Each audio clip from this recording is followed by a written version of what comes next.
Hello po, good afternoon. Ito po yung gagawin kong pang-tutorial ko. Disposable ng Coca-Cola, wala akong naman.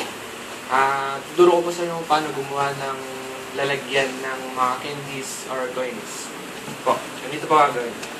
Atin po siya. Atin na po siya. Pag nagkaroon na po ng butas, gamitan na po ng bulting. Doon po sa label. Paikot po.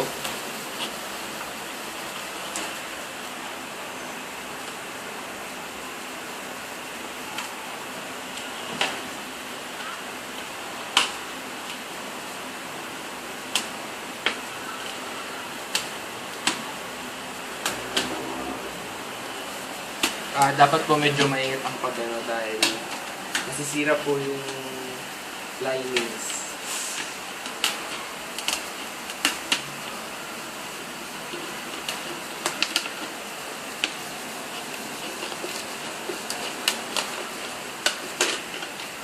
Well, natin na po siya. Pagkatapos po, kailangan pong hati-hatiin dito. 3 fingers po. Pangalitan. Hatiin po natin siya ng kulay ito. Guguntingin po pala.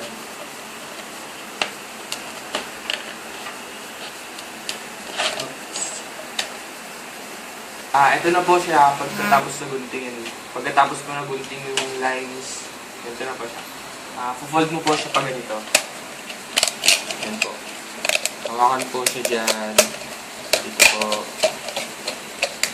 Dito. Okay na po. Pwede na pong lagyan ng coins. Kahit ano po. Kaya, sample. Parang itong coins po. Pwede maglagyan na ng coins. Ayan.